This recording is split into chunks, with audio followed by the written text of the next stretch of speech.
Olá, boa tarde. Começa agora ao vivo a primeira parte da reunião ordinária de hoje. Essa primeira parte vai apresentar um histórico dos 105 anos do Colégio Politécnico Bento Quirino. Quem vai presidir essa sessão é o vereador Professor Alberto. Vamos acompanhar.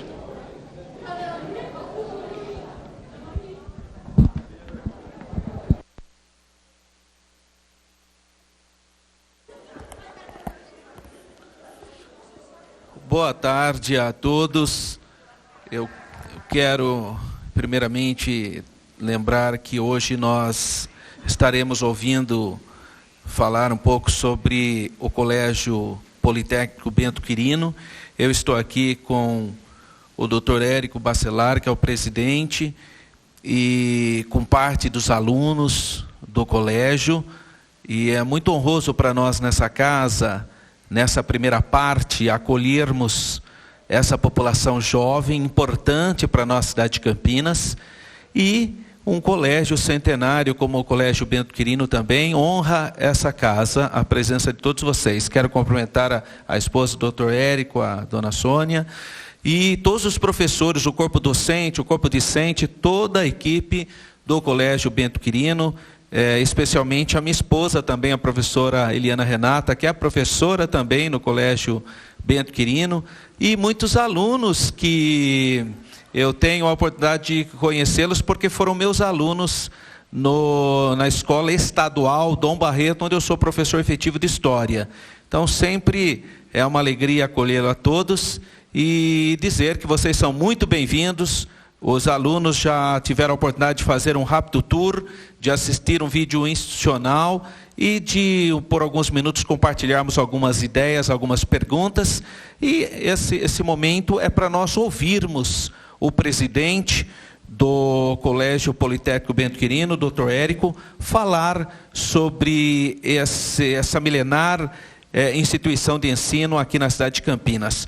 Doutor Érico, muito obrigado por sua presença, muito obrigado pela presença do corpo discente do colégio, e o senhor pode utilizar a nossa tribuna Biléu Soares, que é a tribuna aqui da casa, para expressar as suas considerações. Muito obrigado pela presença.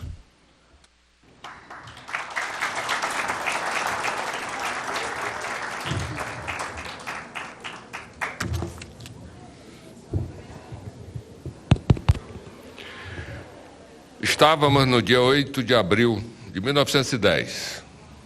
Naquele dia, por ato de próprio punho do senhor Rodolfo Nogueira da Rocha Miranda, então ministro da Agricultura, autoriza o funcionamento da Escola de Comércio de Campinas. Havíamos sido fundados. Estamos, portanto, no ano de comemorações do nosso 105º aniversário. Mais de um século, várias gerações. Boa tarde a todos. Quero agradecer a esta casa, em especial ao vereador professor Alberto, porque esse tipo de iniciativa, esse tipo de aproximação bem denotam o que é a preocupação da casa, o que é a preocupação do professor Alberto com a formação cidadã do aluno. Muitos de vocês, talvez a grande maioria, nunca esteve numa casa legislativa. Tiveram a oportunidade de conhecer suas instalações, tiveram a oportunidade de conhecer parte de como como são tratados os assuntos. O professor Alberto, uma pessoa extremamente ligada aos problemas de Campinas e, em especial, aos problemas de educação dessa cidade. Esse espaço que nos dedicaram, essa atenção e gentileza com a qual fomos recebidos, por tudo isso, eu solicito de vocês uma salva de palmas ao professor Alberto.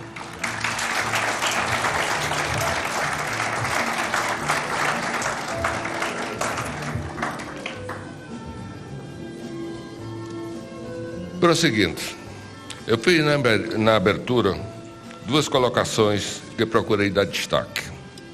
A primeira foi o fato de ser o ministro da Agricultura quem autorizou o funcionamento do nosso colégio. Isso é um fato inusitado.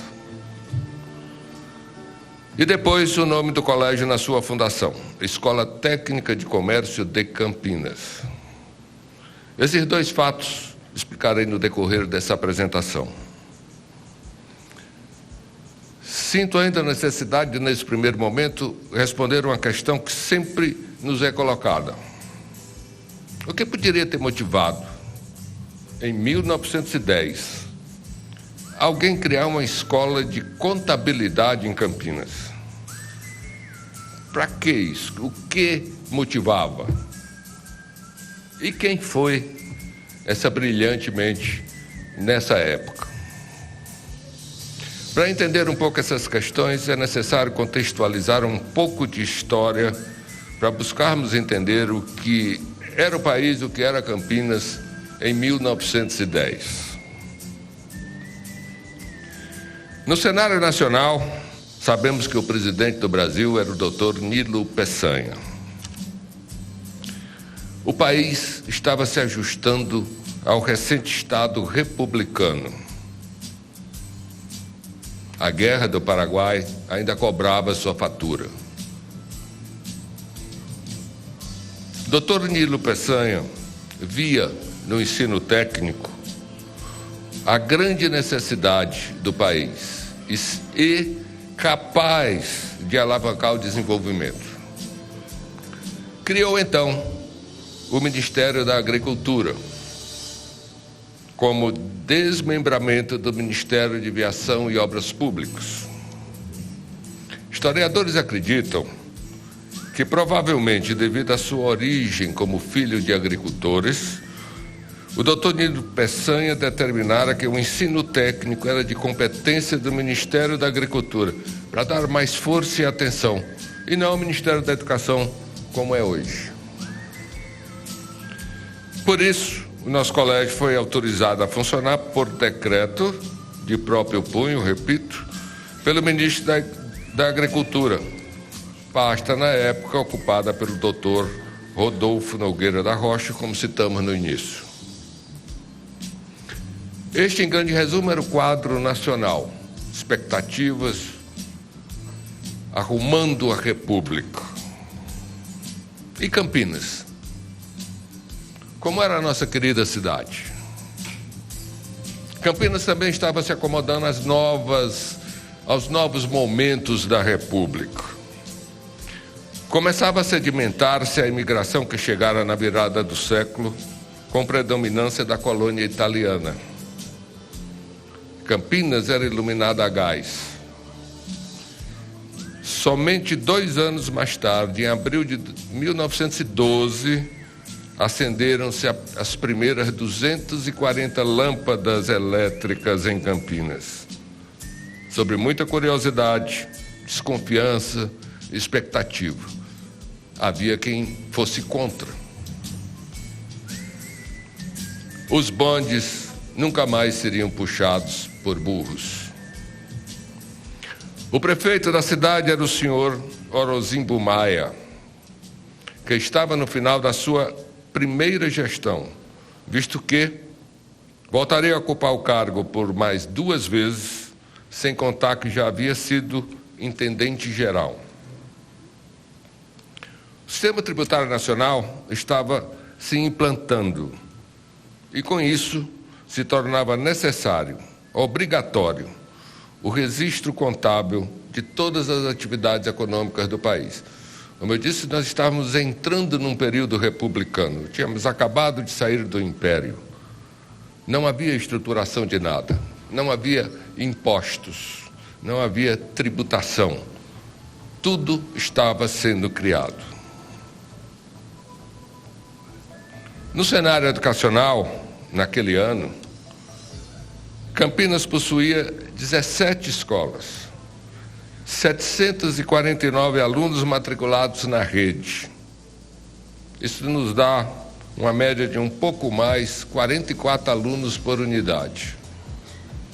E mais, todas essas escolas eram voltadas a ministrar o ensino tradicional, na época chamada do ensino propedêutico.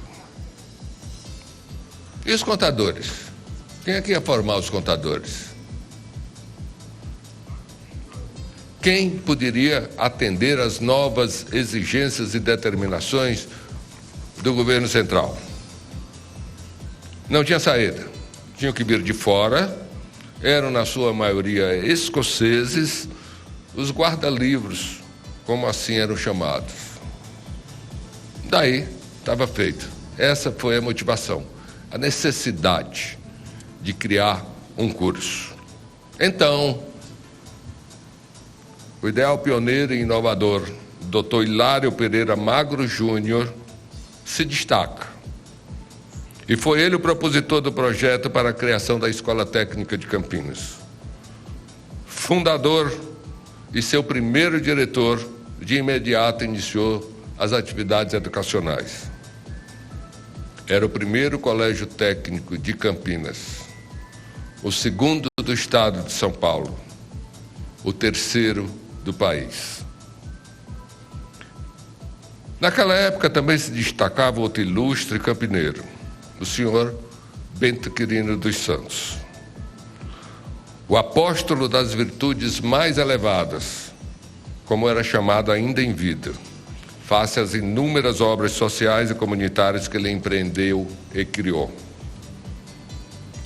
Fundador e presidente de diversas instituições em Campinas e região, era também um grande incentivador do ensino técnico, tanto que, ao falecer em dezembro de 1914, doou parte de sua fortuna à Escola de Comércio de Campinas, dentre outras instituições que ele deixou o legado.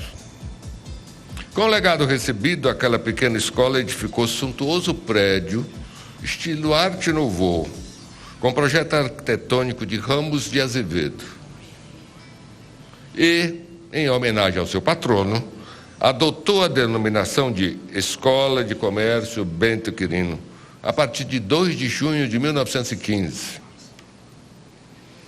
Esse edifício que foi construído, infelizmente, não existe mais. Ele foi demolido nos anos 50.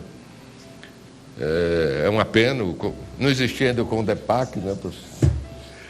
E não pôde ser preservado. Em seu lugar foi edificado um prédio moderno, hoje já nem tão moderno, na época sim, com comércio, residência e dedicado um pavimento à escola. Esse prédio fica na Benjamin Constant, 1297. A partir daí, a Escola de Comércio Bento Quirino seguiu sua trajetória, educando e formando seguidas gerações de campineiros na arte e no ofício da contabilidade. Nessa trajetória, 2 fatos eu quero destacar. Primeiro, quanto à denominação do colégio. Como já citado, foi fundado em 1910 com a denominação de Escola de Comércio de Campinas. Em homenagem ao seu patrono, em 1915, passa a denominar-se Escola de Comércio Bento Quirino. Em 1962, por força da reforma do ensino, passou a denominar-se Escola Técnica de Comércio Bento Quirino. Em 1996, por orientação da Delegacia de Ensino de Campinas, pois já ministrava vários cursos, passou a denominar-se Colégio Politécnico Bento Quirino, carinhosamente chamado de Polibentinho. E, finalmente, a partir de 2014, por solicitação dos alunos, mediante pesquisa que foi empreendida, passou a denominar-se Colégio Técnico Bento Quirino, sua denominação atual. Outro ponto a destacar, quanto à transição. Sabemos que toda caminhada tem obstáculos, dificuldades. Aliás, 105 anos é uma longuíssima caminhada. Vários problemas foram superados, vencidos, mas surgiram fatos que obrigaram a escola a rever seus objetivos. A escola não se modernizava ao longo de 75 anos. Passou 75 anos ministrando o curso de comércio, ou seja, contabilidade. Isso cansou, esgotou. Já não havia tanta procura assim por cursos de contabilidade. Os jovens queriam áreas mais atuais e o colégio não oferecia. 38 alunos, divididos em 3 séries, eram os últimos que existiam, o que tornava inviável a continuidade da escola. Assim, aqueles 38 alunos foram transferidos para outras instituições de ensino em 1985. O sonho parecia ter acabado. Mas não. Surge outro grande idealista de Campinas, que não deixou nossa primeira escola técnica acabar de forma tão melancólica. Esse homem foi Rui Rodrigues, ex-presidente e ex-diretor da Associação de Educação do Homem de Amanhã, a nossa querida guardinha. Usou todos os esforços desse objetivo e, procurando inovar na área de ensino, convidou o Instituto Paulista de Ensino e Cultura, IPEC, a participar desse projeto de resgate cultural para Campinas. O IPEC aceitou o desafio. Desenvolveu um criterioso projeto pedagógico, moderno, inovador, com largo apoio da tecnologia disponível à época. Esse projeto introduziu uma visão dinâmica do processo de ensino-aprendizagem e tinha uma preocupação presente, como até hoje: formar para onde haverá emprego. Introduzir as áreas de informática e eletrônica, já de grande índice de colocação no mercado de trabalho, mas inexistentes em Campinas.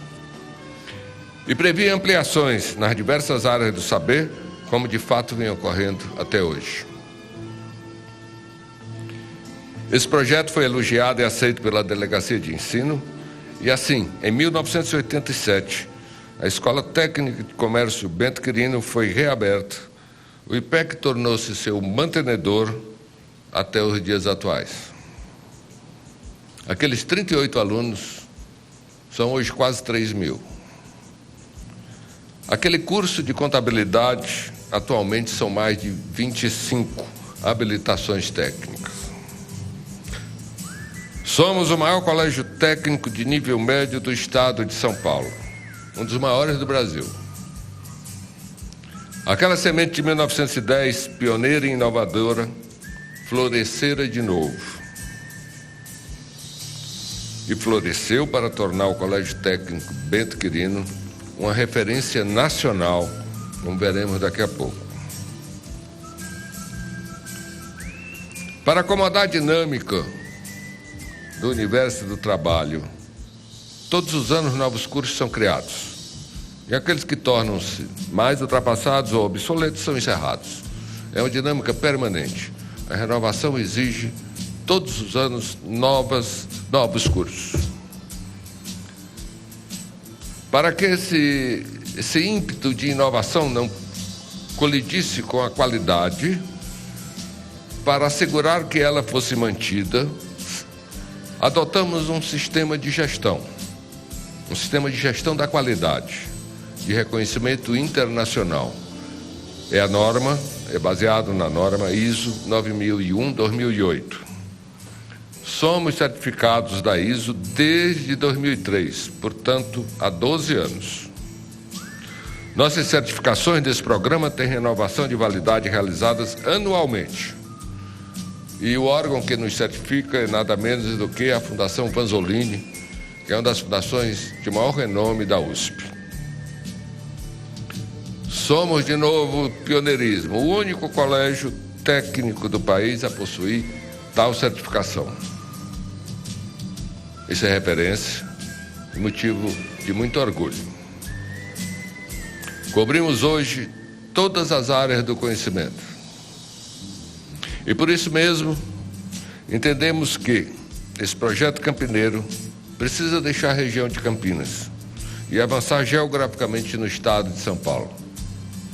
Estamos com projetos para, neste ano e no próximo, abrir novas unidades no estado.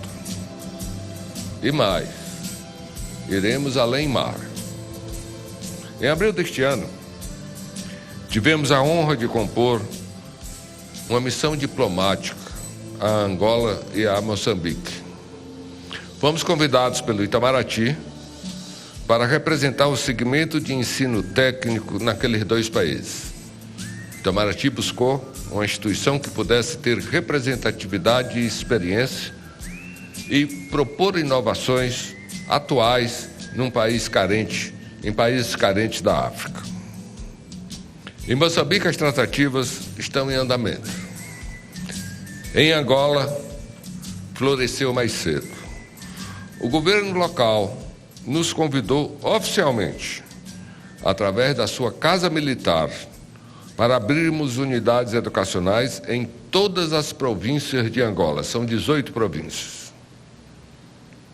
Neste exato momento, estamos com a equipe técnica lá em Luanda, capital angolana, discutindo e acertando o que deve ser nosso escopo básico de fornecimento para Angola. Nós vamos trabalhar com uma plataforma mista, fortemente sedimentada em educação à distância, recursos visuais e de mídia mais atuais, transmissão por satélite, uma série de inovações que nós estamos desenvolvendo, implantando, propondo para Angola e começando a implantar a partir do próximo ano aqui na nossa unidade do Bento. E mais, além dos cursos técnicos, estamos criando um programa de utilidade pública para aquele país. Já foi denominado e aceito. O programa se chamará Bom Dia Angola. Terá inserções diárias de 15 minutos nas duas redes estatais do país. Programas de utilidade pública sobre higiene, conservação de alimentos, enfim, levar ao conhecimento da grande maioria da população, o objetivo seria cobrir toda, esses conhecimentos que para nós podem já ser incorporados à nossa cultura, mas lá são extremamente carentes e necessários. É o Bento Quirino cruzando o Atlântico. É aquela semente da inovação e do pioneirismo para nos dando frutos permanentes. É o Colégio Bento Quirino levando a cultura campineira mais longe e nos enchendo de orgulho. Muito obrigado.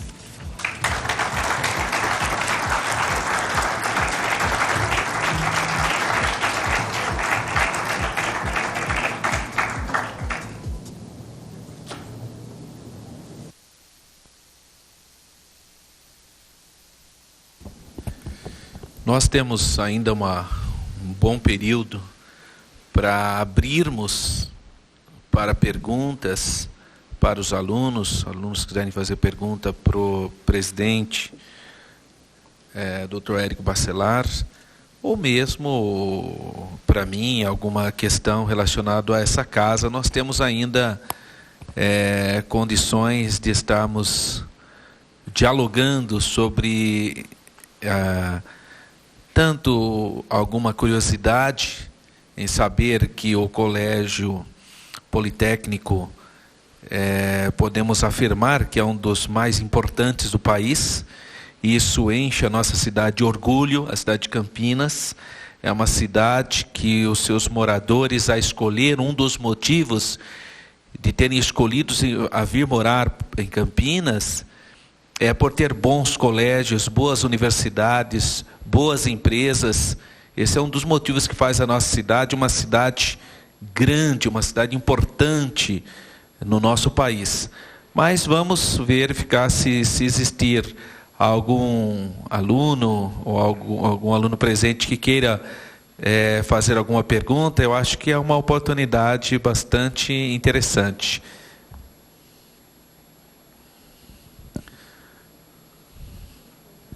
Você diz apenas o seu nome e qual a sua classe, qual o seu curso, o ano, curso e nome completo, por gentileza. Bom, primeira tarde, meu nome é João Vitor de Oliveira Silva, sou do primeiro ano I, sou do curso de Química. E eu queria perguntar para o presidente qual que seria o seu maior desafio, sua maior meta atualmente. Bom. Alô? Está ouvindo? A maior meta do Bento Quirino é aliar tradição com inovação. O maior desafio é trazer isso para a sala de aula.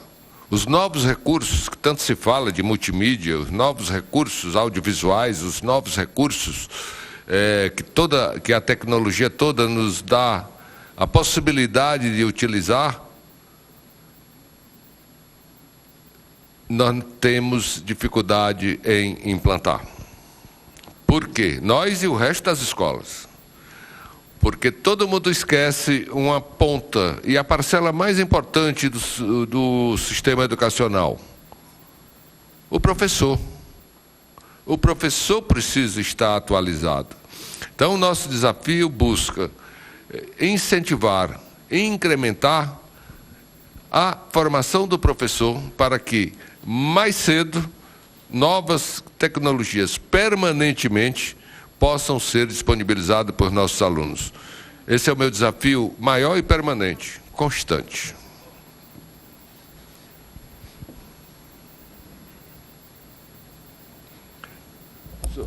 Posso fazer uma provocação aqui?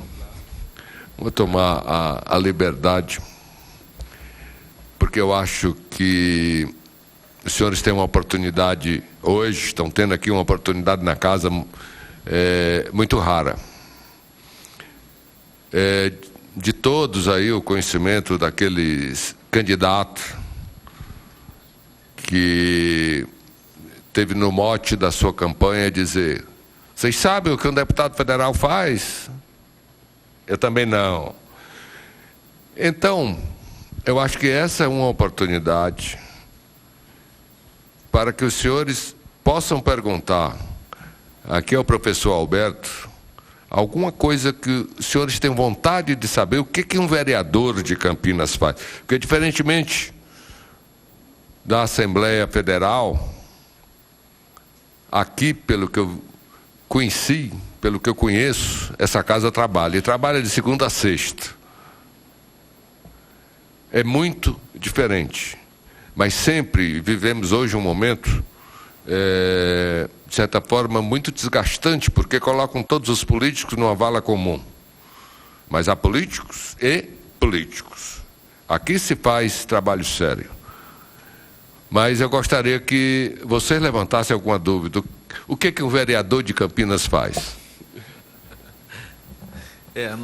Nós tivemos um primeiro momento no debate com eles fazendo algumas considerações, mas eu acho muito interessante as suas considerações. Em primeiro lugar, porque diferentemente de outras casas legislativas, como você tem o Congresso Nacional, que é o Senado e a Câmara dos Deputados, em Brasília, eles ficam muito longe da gente, né?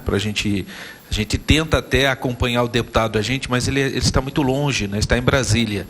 Você tem a Assembleia Legislativa em São Paulo, que ainda fica um pouco longe da gente. Esses poderes, eles têm um imaginário simbólico muito grande, muito forte. E às vezes você ouve na televisão, a Câmara, né, fez isso. Mas que Câmara? É a Câmara de Campinas ou a Câmara dos Deputados? Então você tem que ver o filme para ver se refere à Câmara de Vereadores ou se é a Câmara dos Deputados. São coisas diferentes.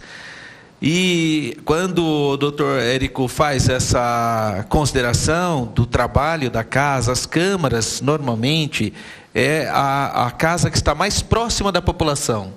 Então, nós somos, em termos de representação política, os vereadores são os representantes do povo que está mais próximo porque às vezes mora lá no seu bairro, ou está em contato com algum tipo de organização lá no seu bairro, e é muito fácil você entrar em contato com o vereador, é muito fácil, né? Você vem aqui na casa, você tem liberdade, todo mundo tem acesso aos 33 vereadores, é muito fácil você também entrar em contato através de telefone. Então, o vereador, por ser uma figura mais próxima da população, fica mais fácil você apresentar suas cobranças, os seus anseios e os seus traumas também, que às vezes a gente encontra no nosso bairro as dificuldades.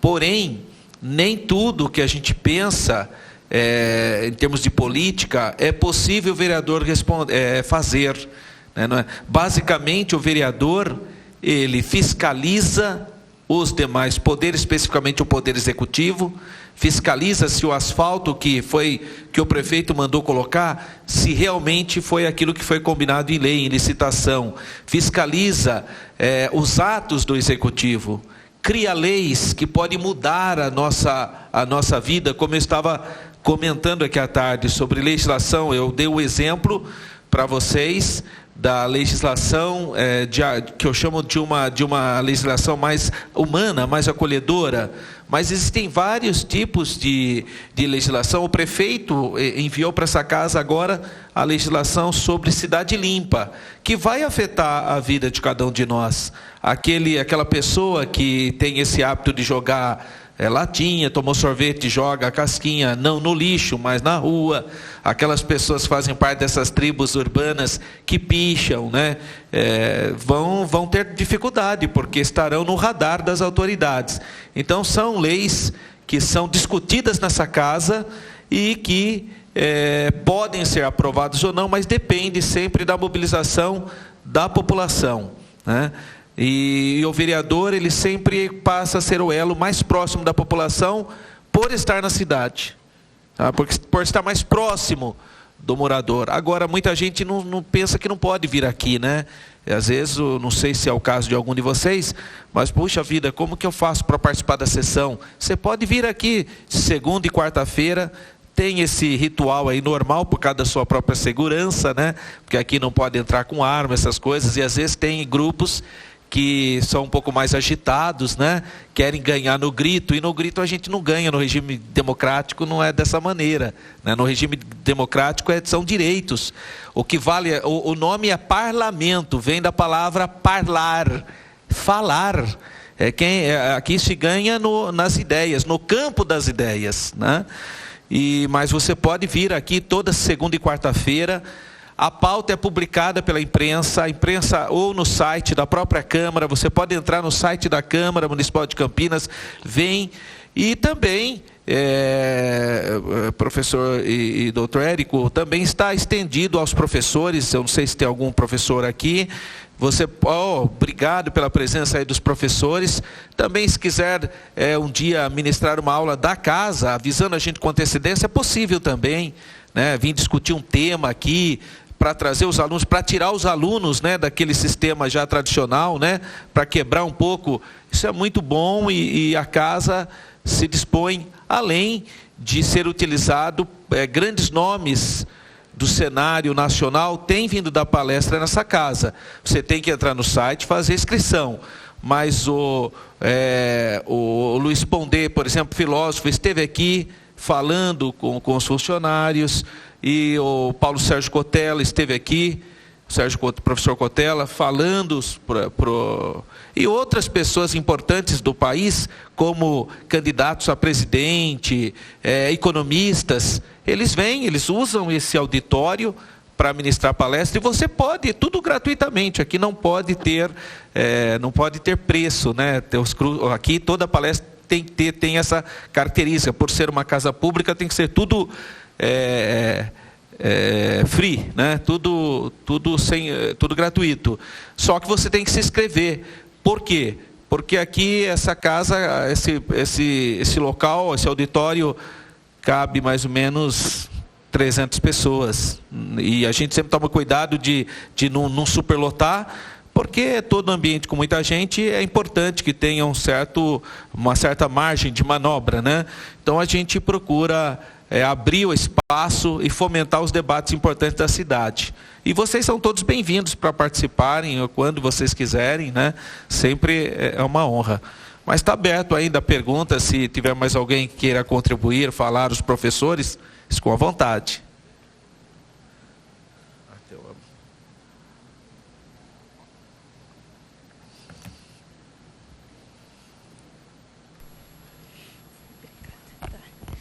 Boa tarde, meu nome é Maiara Flauzino, eu sou do Segundo Edificações.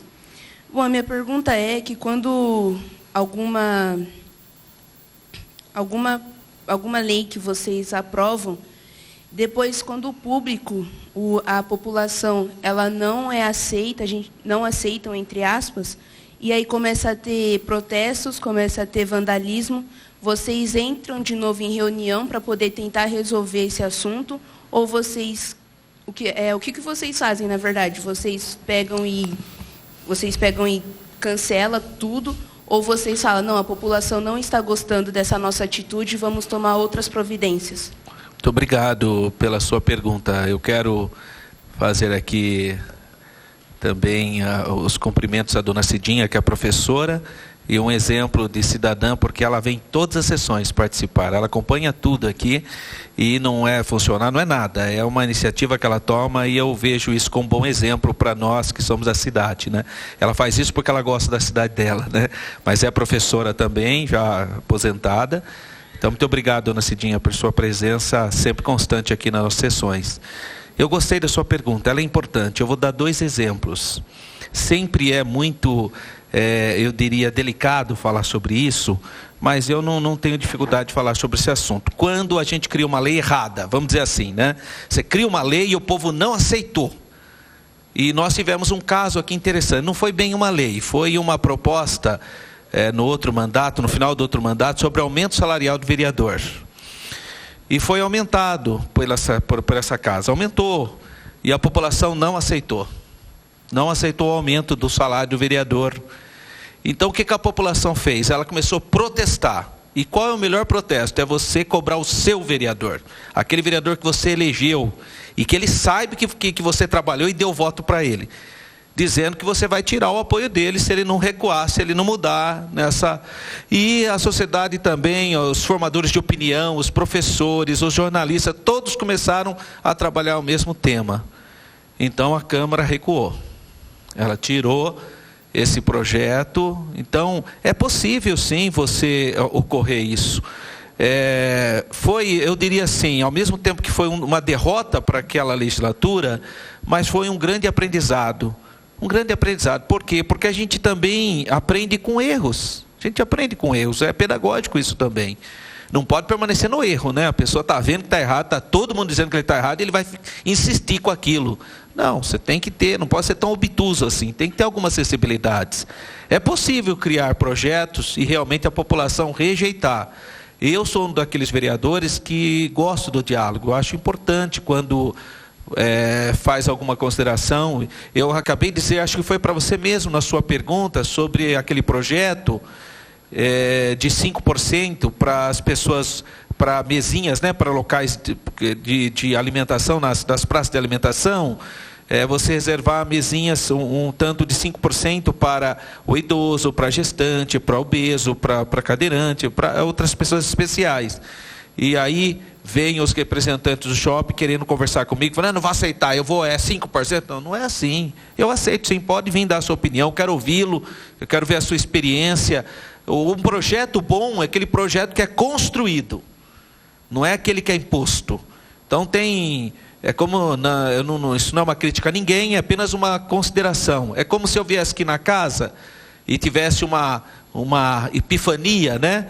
E achasse que uma lei ia ser muito bom para todo mundo, e crio a lei e fico defendendo essa lei, sendo que a população, de repente, tem outra perspectiva, uma outra possibilidade, e às vezes melhor que o meu projeto.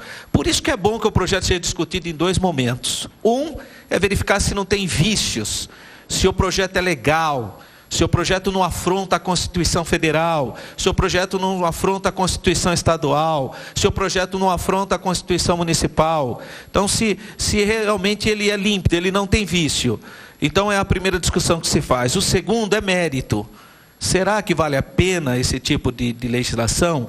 Nós fazemos essa reflexão, nós temos uma boa comissão de Constituição e Legalidade, presidida pelo vereador Tiago Ferrari, advogado. Eles têm feito essa reflexão continuamente, têm evitado ver para discussão projetos que sejam inconstitucionais e ilegais, embora às vezes se permita algum projeto que tenha alguma coisa para ser corrigida, para fomentar o debate. Porque como que as pessoas vão saber que existe um projeto aqui, se ele não vier para o público? Então é importante a população estar atenta para os projetos que estão sendo criados no país, para serem debatidos e contribuírem. Então eu acho muito salutar, muito importante a contribuição das pessoas, porque a gente aprimora essa legislação. E a hora que ela é votada, ela tem já um caráter mais coletivo. Não simplesmente porque eu achei que essa lei é importante para a cidade e eu vou impor. Não, eu gosto muito desses projetos que nascem da própria população, porque tem essa também. Você aí na sua vivência, nesse mundo de educação, de trabalho, etc., se de repente há um projeto importante de iniciativa da própria população que traz para a Câmara. E a Câmara se organiza, apresenta esse projeto, e é um projeto que foi construído, então, coletivamente. A gente corre menos riscos de erros. Então, é possível acontecer isso, essa colocação que você fez, mas é raro também, não é uma coisa também que vive acontecendo. Não é bem assim, né? Acontece, mas não é uma coisa tão comum. Mas já ocorreu, inclusive, nessa casa. E existe também aquele caso de leis que são ruins, que são impostas, mas não cola e não pega, e portanto é uma lei que fica aí e ninguém dá a mínima para. Como diz aí a dona Cidinha, né? Todo mundo faz de conta que acredita, mas ninguém liga para nada, né? Como diziam os antigos, né? Para inglês ver, né? Infelizmente tem essa situação também. Mas não é o objetivo. O objetivo, há uma comissão aqui também analisando as leis já existentes, porque existem leis aqui, assim como o Colégio Bento Quirino, é um colégio centenário, e em algum momento ele precisou parar e fazer uma reflexão, né, para mudar os seus cursos, fechou alguns cursos e tal. Existem leis assim também, que, por exemplo, uma lei que fale sobre o trânsito de cavalos e carroças, para nós hoje é uma coisa que precisa ser revista, né? Porque já foi a época que tinha cavalos e carroças na cidade de Campinas, né? Então, tem essas questões. Existem algumas leis que hoje a gente até causa estranheza. E às vezes pode ser, ninguém vai obedecer essa lei, porque perdeu o objeto. Então precisaria ser revogada, revista. Mas existe uma comissão nessa casa que também está trabalhando essa questão. E encontra um grande obstáculo. Qual? Como você vai tirar uma lei de um vereador que na época lutou, se empenhou, mobilizou a população, e agora a lei não tem mais? Então há um problema aí de você desconstruir um mérito, né? De alguém que lutou, que no mandato dele apresentou aquela lei, aí você vai falar, essa lei não vale mais nada. Poxa, é difícil para você fazer isso, porque dá a impressão que você macula a memória de quem fez, principalmente se a pessoa já não está mais entre nós. Então existem algumas questões de ordem moral que faz com que a gente seja um pouco prudente e não ir falando, essa lei não serve mais para nada. Não é bem assim. Pode ser que ela serviu por algum momento, foi importante, e eu preciso desconstruir isso de maneira elegante, não grosseira, né? Exatamente para essa questão de moralidade em respeito à memória de quem contribuiu naquele momento com uma lei importante na cidade, né? Pois não, cadê o microfone? Tá aí, ok. Olá, meu nome é Ellen, eu sou do Vence, curso de biotecnologia, e o que mais foi falado no curso foi sobre o meio ambiente. Qual é a preocupação tanto da escola como da prefeitura com relação ao meio ambiente?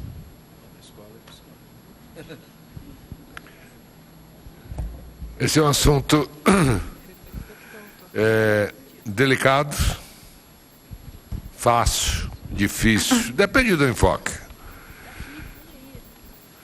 Ouvimos também falar muito quando se fala de meio ambiente, Nós temos aquelas pessoas, os ecodoentes quase. Tudo é ecológico, tudo tem que ser feito em função da ecologia. Temos informações desencontradas. Afinal, o planeta está aquecendo ou está resfriando? Há correntes de cientistas afirmando uma coisa e outra afirmando outra. Que um esfria, o outro esquenta. Mas o meio ambiente é para ser tratado não como uma disciplina. O meio ambiente é para ser tratado, a nossa orientação é que seja um conceito transversal. Ou seja, que no desenvolver de todas as disciplinas, na oportunidade em que dê abertura para se falar, deve ser feita a conscientização do nosso papel como ajudar a preservar o meio ambiente. Hoje isso é uma preocupação muito importante, não só como preocupação, como ações. Fico muito contente em ver que nós já está se criando uma cultura de preservação do meio ambiente.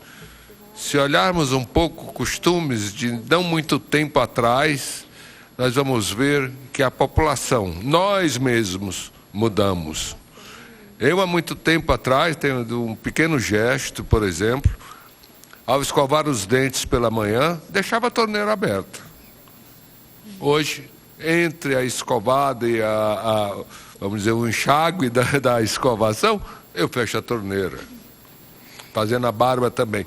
Mas não sou só eu sei de diversas pessoas, ou seja, estamos difundindo por diversos meios uma cultura de preservação do meio ambiente, uma cultura ambiental. Isso nos deixa muito contentes e é nessa linha de aspectos transversais. Conscientização não como uma disciplina, como um livro para ler, como um conteúdo a decorar, mas é uma conscientização. Aqui, tanto a Câmara como a Prefeitura e acho que todos os órgãos governamentais têm realmente uma política de sustentabilidade, de mudanças de hábitos, de mudanças culturais, para que a gente venha cuidar melhor da nossa casa.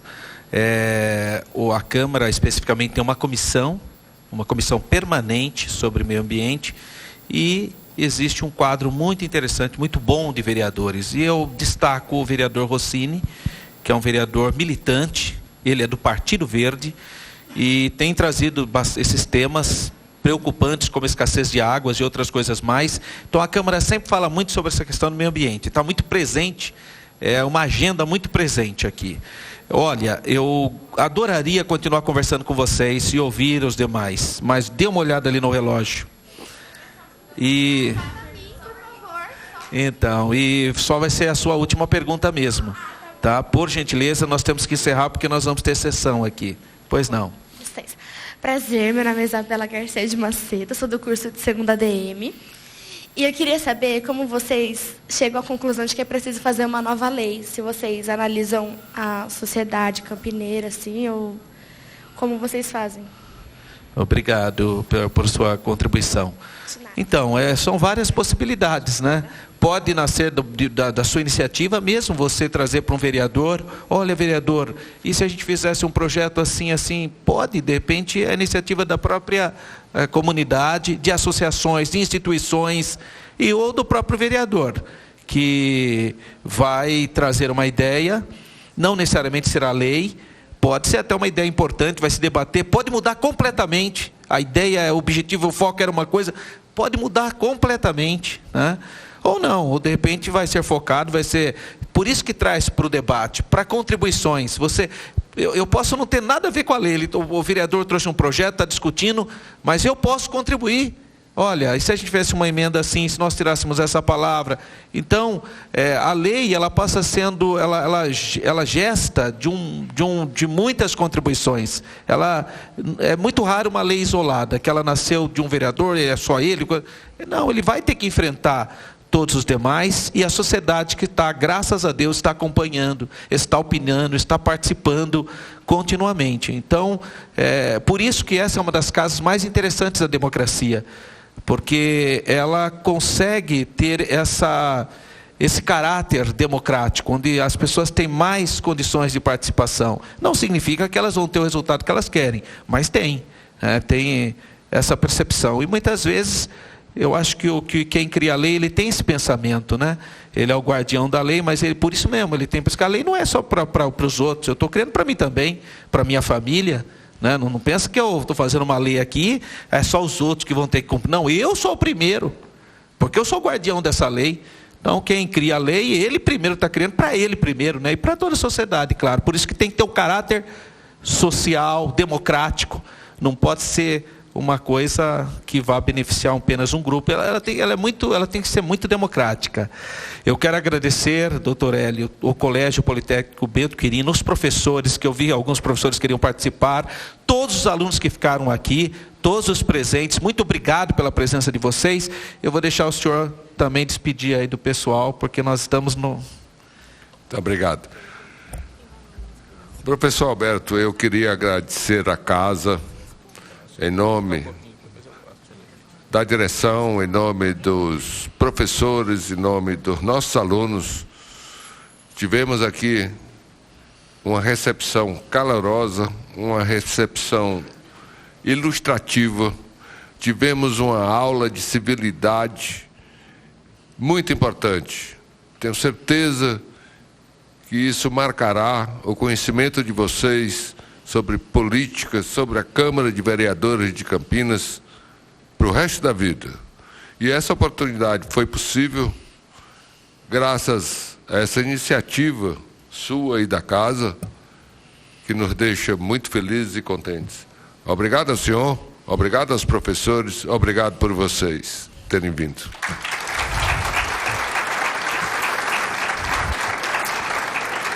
Eu vou deixar aqui o e-mail, eu peço para colocar aí na tela da televisão. O e-mail é para vocês que não tiveram a oportunidade de fazer pergunta, pode me encaminhar por e-mail, tudo junto, professoralberto@campinas.sp.leg.br. Repetindo, tudo junto, professoralberto@campinas.sp.leg.br. Eu quero mais uma vez agradecer o Dr. Hélio Bacelar, que é o presidente do Colégio Bento Quirino. Quero mandar um abraço para a PRET, em nome de todo o corpo docente. E para todos os alunos aqui presentes, muito obrigado pela presença de vocês. Parabéns pela participação. Muito obrigado.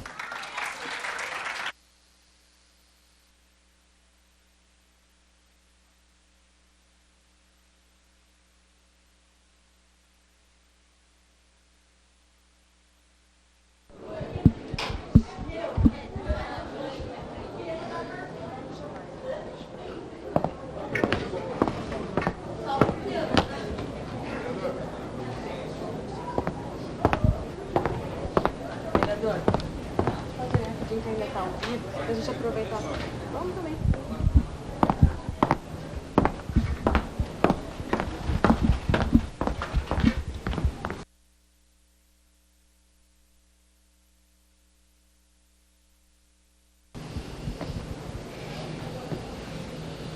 Terminando agora, então, a primeira parte desta reunião ordinária de hoje. Eu converso com o professor Alberto, o vereador que presidiu esta primeira parte. Vereador, é um colégio aí que já tem uma importância histórica, faz parte mesmo da história de Campinas. Como o senhor avalia aí os alunos aqui, toda essa primeira parte hoje? Foi uma experiência muito importante, muito bacana mesmo, acolher os alunos do Colégio Politécnico Bento Quirino. Como você disse, uma instituição centenária da nossa cidade, muita gente já passou pela escola e sempre é uma alegria poder a Câmara acolher alunos, acolher instituições que estão intimamente ligadas com a formação, a construção intelectual dos jovens da nossa cidade. Então foi muito boa a participação, quero agradecer uma vez mais o presidente, doutor Érico Bacelar, e todo o corpo docente, corpo discente do Colégio Bento Quirino, que nos brindou com a presença, e muitos alunos, mais de 83 alunos estiveram presentes nessa casa, conhecendo as dependências da casa, participando, fazendo pergunta e conhecendo um pouquinho mais da história dessa instituição de de educação centenária e tão querida da nossa cidade de Campinas. Pois é, vereador, os estudantes até aproveitaram essa chance aí para tirar algumas dúvidas com relação ao legislativo, né? Também foi importante para essa aproximação da juventude com a casa, a política. A ideia da primeira parte, que a Câmara tem de segunda e quarta-feira, das 17 às 18, é aproximar as instituições com a nossa instituição, que é a Câmara, com o Poder Legislativo, e poder trazer esses jovens, esses adolescentes, muitos ainda não são eleitores, muitos estão ainda se preparando para isso, é muito importante. Nós estamos inserindo os jovens na política e nós precisamos muito disso, uma nova geração capacitada, preparada, que goste de gente, que goste da cidade de Campinas. Obrigada, vereador. Ok. Eu converso agora com o Érico Bacelar, que é diretor do Colégio Politécnico Bento Quirino. Érico, no momento que o país passou por várias mudanças nos últimos anos, aí, principalmente com relação ao ensino, teve a abertura de muitas faculdades, qual que é a importância do ensino técnico ainda nesse contexto atual? O ensino técnico continua sendo a maior necessidade desse país, porque ele representa ensino técnico de nível médio. Ele, na prática, representa a ligação entre o profissional de ensino superior e o profissional de ensino médio sem qualificação. Ou seja, ele faz o elo profissional de ligação. É a grande carência nacional. Além do que, a formação técnica, ela propicia o ingresso mais cedo no mercado de trabalho. Por quê? Porque são cursos mais rápidos. São cursos que pegam o jovem, notadamente quando ele é feito concomitante. Ele entra na escola com uma faixa etária em torno de 15 anos. Portanto, dá tempo de, em 3 anos, aprender o que é aquela profissão. Se por um acaso não tiver gostado, não tiver tido afinidade, ele não perdeu o tempo de 4 anos de uma faculdade. Ele não investiu nisso, ele pode mudar. Ou continuar naquela mesma área, ou ingressar imediatamente no mercado de trabalho. Essa é a grande necessidade do país, formação técnica de nível médio. Isso é uma lacuna que desde Nilo Peçanha, como eu citava, em 1910 já reconhecia. Até hoje não foi preenchida adequadamente. Estamos lutando para isso. Bom, muito obrigada, diretor. Bom, para você que perdeu alguma parte dessa primeira parte da sessão, acesse amanhã o nosso YouTube, youtube.com/TV Câmara Campinas. Lá você encontra toda essa reunião aí na íntegra. Fique ligado na nossa programação, que daqui a pouco, às 6 da tarde, tem a 54ª reunião ordinária com a apresentação da jornalista Juliana Juriato. Até já!